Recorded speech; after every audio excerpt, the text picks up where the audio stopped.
Welcome to another episode of the Neo Movie Show. I'm your host Andrew Chen. I'm also a member of the Film Critics Circle of Australia. I also host a number of movie nights across private clubs in Hong Kong. Today we're going to talk about another Australian movie. This is a collection of four shorts movie, very well made movie called My Melbourne. Let's head straight to the movie review. A capacity of longing and belonging, steeped with raw humanity, Melbourne, the jewel of the southern hemisphere, wears this cosmopolitan-like crown. Yet beneath the ripened laneways, the aroma of coffee and the trams, lies a quieter, more complex city. A place profound isolation for those caught between worlds. My Melbourne is a potent Indo-Australian co-production, ventures into these kind of spaces, offering not just a portrait of the city, but four deeply human stories of displacement, resilience, and aching search for home. It's a film that earns its tears honestly, weaving that belonging and by turns quietly devastating and soaring triumphant. Directors Imtiaz Ali, Kabir Khan, Rima, and Onir, collaborating with a blend of subcontinental and Australian talent.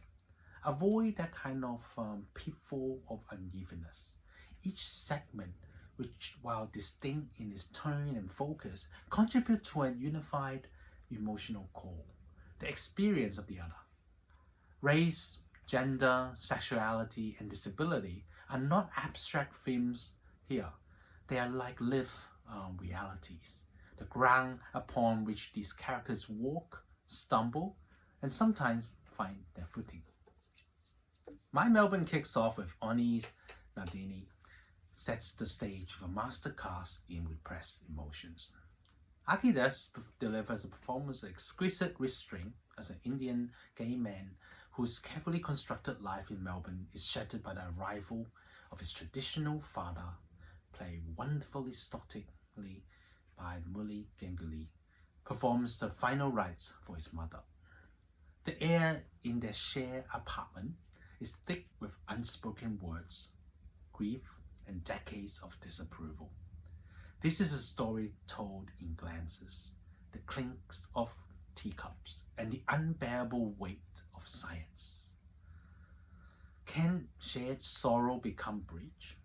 Onir doesn't offer any easy answers, only painful, necessary question of acceptance within the rigid structure of family. In the second story, Imtiaz Ali and Arif Ali craft Jules, a tale of unexpected solidarity forged in the crucible of shared displacement. Arushi Sharma is heartbreakingly convincing as Sakshi. She's a newly arrived Indian bride who works in the F&B industry and has been trapped in a marriage of domestic abuse and financial control. Her salvation didn't come from predictable sources. It came from Jules, who is played brilliantly by Stewart, a very sharp-tongued, homeless woman who are sleeping on the streets in the fringes of St Kilda. It is this bond that also this mutual recognition as outsiders that transcends cultural charms. It's also a reminder that empathy and agency can blossom in the most barren of soils. This is a story less about rescue, but more about that mutual recognition of self-worth. The third story, Rima, offers a beacon of sensitivity with Emma. Raina Sky Lawson embodies Emma, who is a dancer of immense talent living with Usher syndrome, navigating a world gradually dimming in sight and sound.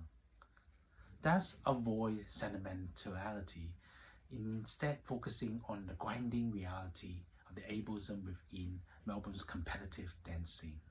Rejection becomes a cruel rhythm in Emma's life, who must dance to and until she encounters Nathan, who plays with radiating quiet confidence by Nathan Borg, a successful deaf dancer. His presence isn't a magical cure, it's a revelation. The emotional hook here isn't just overcoming barriers, but the radical act of embracing differences, a strength of finding a new, authentic voice when the world insists on silencing yours. The last short movie is also my favorite of the My Melbourne collection, comes in Satara, directed by Kabir Khan. This final segment isn't just a climax, it's the film beating, bleeding, and also soaring heart. It earns a reputation as a tearjerker, not through manipulation, but through raw authenticity and sheer undeniable power of his young star, Satara Amili, a real-life Afghan refugee playing a version of herself in this harrowing journey. Feeding the Taliban after her mother, formerly a Supreme Court judge, becomes a target. Satara finds herself adrift in Melbourne.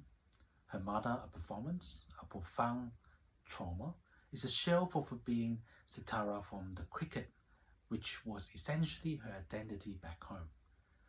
Terrified of visibility, can't balance the weight of the refugee trauma, the suspicion, the microaggressions, the suffocating fear, with the undeniable uplift of classic sports underdog story. Real-life cricketer Brett Hodge appears as her coach, lends grounded support, but this is really Satara's show.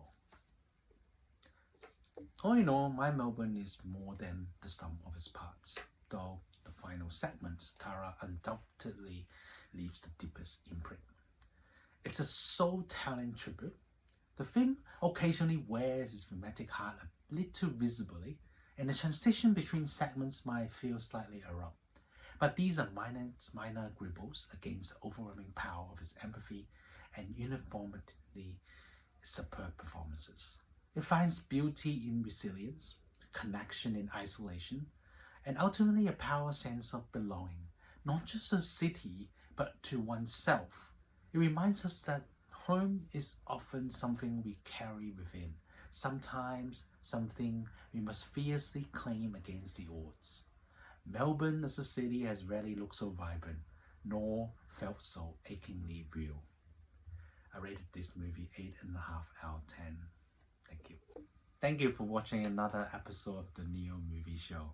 If you enjoy our channel, please like, subscribe, and comment. And I'll see you next time.